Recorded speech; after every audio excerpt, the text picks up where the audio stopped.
If you traveled 10,000 years into the future, what would planet Earth look like? Would most of its surface be covered in volcanoes? Or would it be frozen in ice? What if you traveled even further, to 1 million years in the future? Would all of the oceans have evaporated? Or would it have become one giant water world? Okay, now what about 1 billion years? Would there be any humans left? Or would they have settled in other parts of the galaxy? This is What If, and here's what would happen if you traveled 1 billion years into the future. Let's face it, the chances of any humans being around to greet you when you arrive 1 billion years into the future are pretty low. Several key existential threats face the human race, and if we want to be around in 1 billion years, we'll need to endure them all. We've seen how much we've struggled to come together just to survive a global pandemic.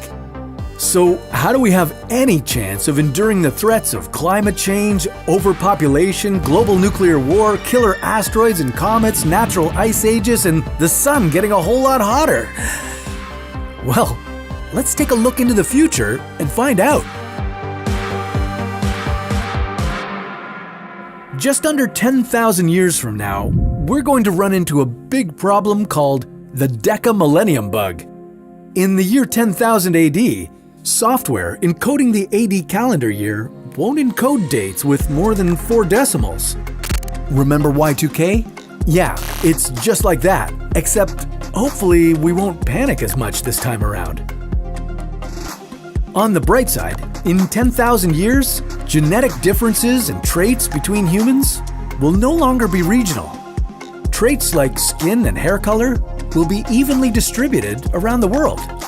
Maybe that will help us all get along. Finally. 20,000 years into the future, none of the current languages will be recognizable. Future languages will only contain 1% of the core vocabulary words of their present-day counterparts. 50,000 years from now will mark a new glacial period for the Earth, which will start a new ice age. Niagara Falls will have eroded into Lake Erie completely.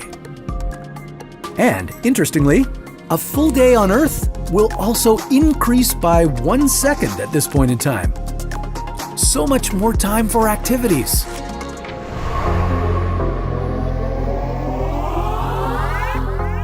In 250,000 years, the Loihi volcano will rise above the water to form a new island in Hawaii. And in 500,000 years, it's likely that an asteroid with a diameter greater than 1 kilometer will hit Earth, unless we can prevent it. The resulting crater will be no less than 400 kilometers across. It will start fires all over the planet and make the air unbreathable. So there's something to look forward to.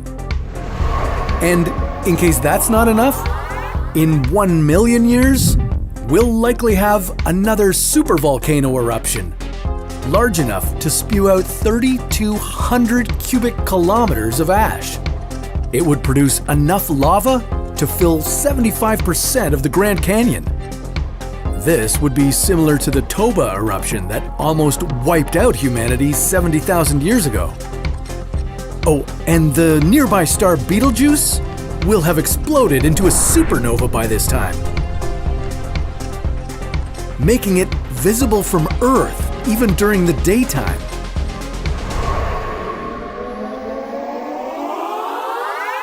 In 2 million AD, humanity will have settlements throughout the solar system. This also means that if populations on different planets have remained separate, humans may have evolved into other species adapted to their specific world. In 10 million years, a huge part of Eastern Africa will break off, forming a new ocean basin. In 50 million years, Africa will collide with Eurasia, closing off the Mediterranean Sea, and a new mountain range will form between the two land masses. This mountain range may include a mountain taller than Mount Everest. Out in space, Mars will collide with its moon, resulting in it developing a ring system like Saturn's. In 60 million years, the Canadian and American Rockies will have eroded entirely.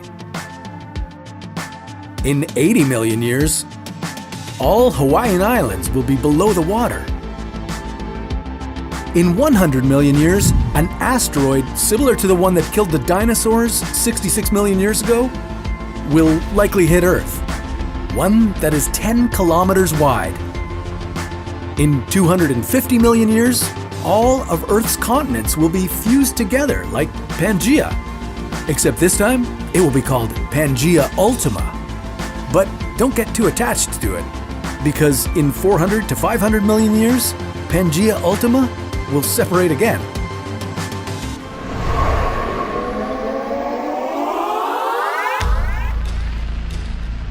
In 500 to 600 million years, a gamma ray burst will likely occur within 6,500 light years from Earth. If it strikes Earth, it could damage the ozone layer and trigger a mass extinction. 600 million years from now, the Moon will be so far from Earth that total solar eclipses will no longer be possible. And the Sun's increasing luminosity will have raised temperatures on Earth so much that it could halt plate tectonics movement. In 800 million years, carbon dioxide levels will drop dramatically and photosynthesis will no longer be possible. Free oxygen and ozone will disappear from the atmosphere, and complex life on Earth will die. And finally, in 1 billion years, the Sun's luminosity will have increased by 10%, and the average temperature on Earth will be 47 degrees Celsius. Our atmosphere will feel like a damp greenhouse, and our oceans will evaporate, leaving just pockets of water at each of the poles.